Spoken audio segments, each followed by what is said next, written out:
Good evening, ladies and gentlemen. It is day 16 of the 31 days of Halloween and the second 31 days of Halloween giveaway. So, if you haven't watched videos up till now in this series, then you may have missed the first one, but the prize is still the same, right? So, you're not going to be missing out on anything that you didn't get before. The prize is a copy of the excellent movie The Conjuring on Blu-ray. Why I have multiple copies of this to give away? You can thank Amazon. And I wish they were paying me to say that you could thank them, but they're not. I ordered, it's a long story. Nobody probably wants to hear it, so we won't get into why.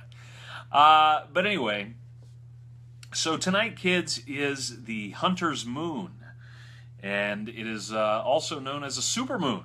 So the moon, beautiful tonight. I was out driving and noticed how gorgeous the moon was. Tried to take a picture of it and some video, and realized that not really possible to take any video or picture of the phone. Of the moon with your phone, because you have to have, like a professional level camera. So anyway, the moon tonight is quite beautiful. It's full. It is, of course, Halloween time. And so, as I did last night, if you watched last night's video, werewolves are on the mind. And I thought that tonight we would talk a little bit for the giveaway here about the loup-garou, or the rougarou, depending on where you're from in South Louisiana.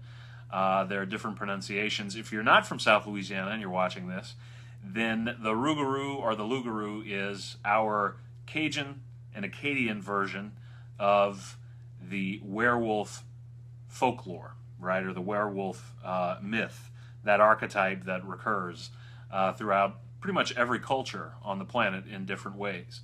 So I thought tonight the giveaway would tie into that. It's very simple.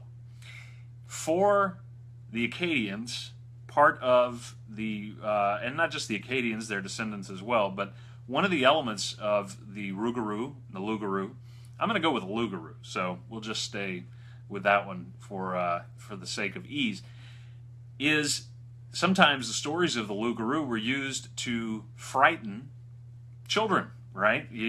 Which these days you can't get away with, because it's counterintuitive. Now kids will crawl into bed with you or cry, and then you don't get them to go to sleep. But you used to be able to tell them the loup-garou is going to get you, and then they would somehow go to sleep. I don't understand.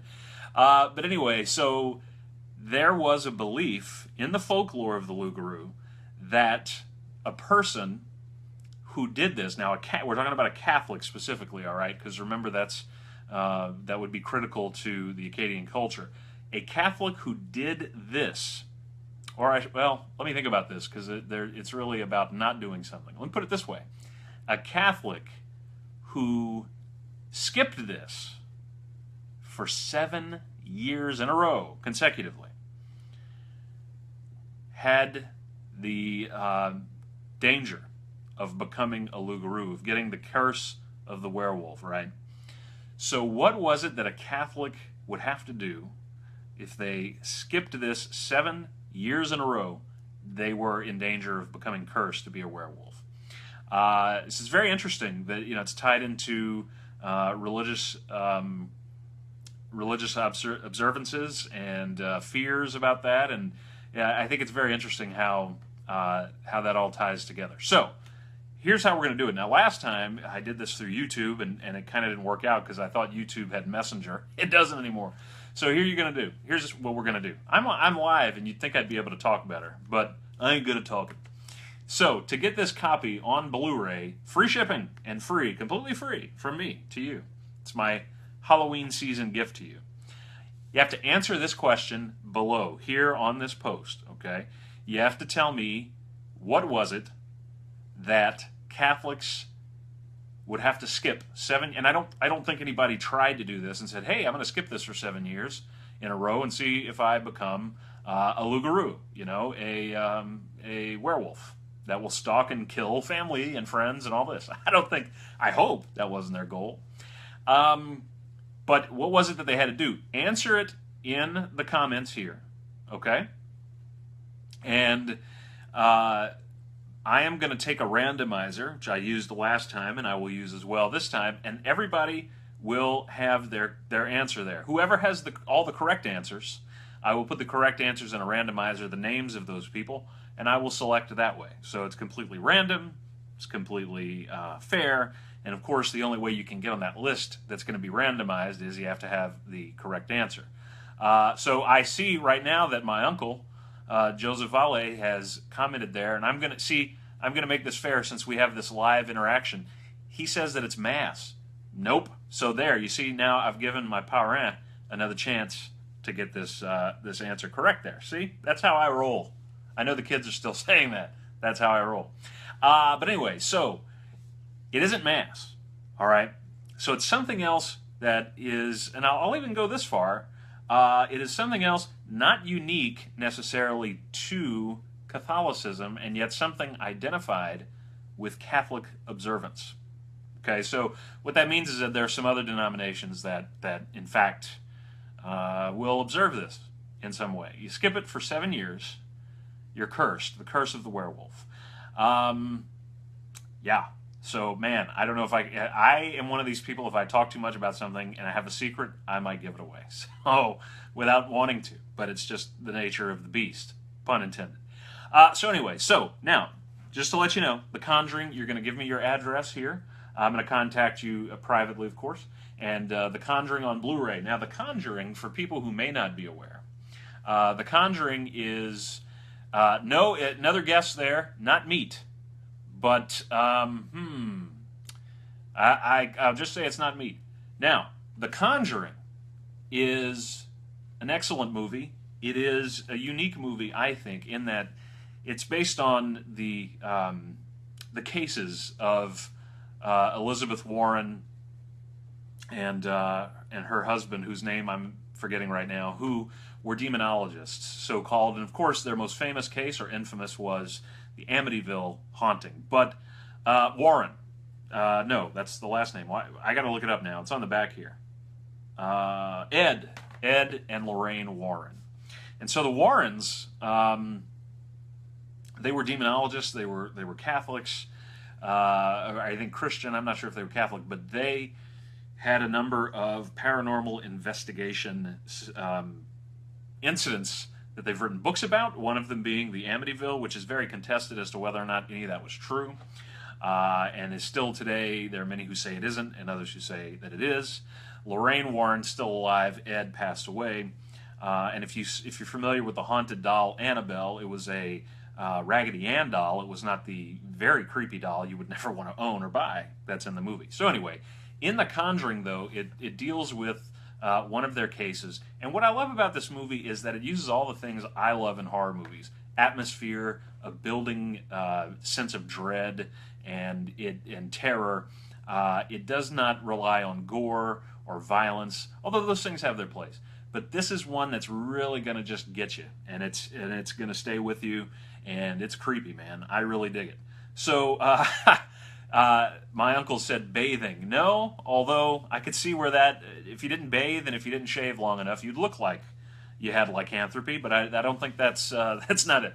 So the Conjuring, one of those great movies that not only does it not have a lot of blood and gore, and there's really not even a lot of profanity, to be quite honest.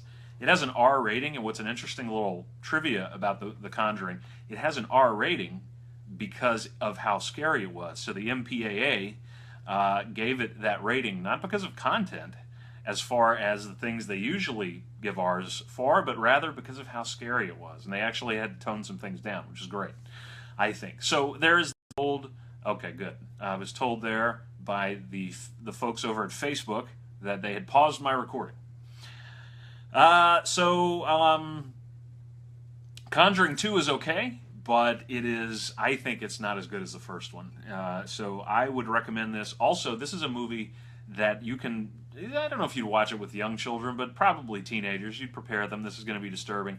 But what's great about it is that there is a theme of family and togetherness and faith even in this movie, and that's not something you always associate with horror movies. And that's also in the spin-off Annabelle, which deals with the haunted doll. That's really got a lot of. I was amazed that that movie was made in 2015, 2014, that it had such a Christian faith-based element. And yes, it's not a Christian faith movie though, but that they dealt with those themes of faith and goodness in a horror movie, and I just thought, man, that's really unique. So, and you don't have to be Christian or good. You could be completely evil, I guess, or not Christian. Not that that's the same thing. Well, we're digging a hole here, but you know what I mean. I mean, you don't have to go and say, I want to see that in the movie to enjoy Annabelle and certainly The Conjuring. Creepy stuff, man. It's going to stay with you. Perfect Halloween night viewing. And you can ask Al. I gave away this first one to Al Severston, who is a friend of mine, and he won it. And I don't know, he should have got it Friday. I'm not sure if he watched it yet, but good flick. Al will chime in if he's on. So, wrapping up, because I've been on here for a while, and I'm tired. I'm ready to go to bed. All you have to do to win this Blu-ray copy of The Conjuring for free. I'm going to pay for shipping too, because I'm that kind of guy. You have to tell me, what was it that a Catholic, if they skipped it for 7 years in a row, they could run the risk of becoming a Loup-garou? What was it? You can Google. Of course, I can't in any way police that, nor would I, because you're going to learn something, so I don't see the problem. You can Google it. You can call Professor Barry Ossolet if you know him, or message him right now. What was it, Doc, that, he's a great folklorist at UL Lafayette. I don't know if he's still active. But you can answer in there, and whoever has the correct answer, I will take all of those names, I will put them into a randomizer, and one lucky person will win it. So, I don't know how the live thing works. I don't know if these comments are going to stay. Once I post the finished video, they'll probably be, is it going to be the same? I guess it is. The same comments section will be there, so you can comment there. So comment there, and if for some reason you can't, just post on my wall and just say, hey, this is the answer. And once you do that, again, you will be entered to win, provided you have the correct answer. Let's get some of the incorrect answers out of here, out of the way. It's not bathing. It's not shaving. It's not meat. It's not, oh, geez, what was another one we saw there? I don't remember the others. But those, you're getting kind of close there. So give it a shot and try to, you can answer as many times as you want, but if you have the correct answer, you'll be entered to win. So that's how it's going to work. Okay, kids. I talk too much, but I enjoy talking. All right. Here we go. So, great movie, Blu-ray, Conjuring. It'll be yours. And if you have the answer correctly, and if you're randomly selected by the randomizer there. Have a great night. Today is day 16 of the 31 days of Halloween, and we roll on tomorrow. Not another giveaway tomorrow, but I'm going to have another one between now and Halloween itself. So have a great night, and watch out for that moon tonight if you're going to go outside. Maybe bring some silver with you, because remember that even a man or a woman, pure of heart, who says their prayers by night, may become a wolf when the moon is full and bright. Good evening.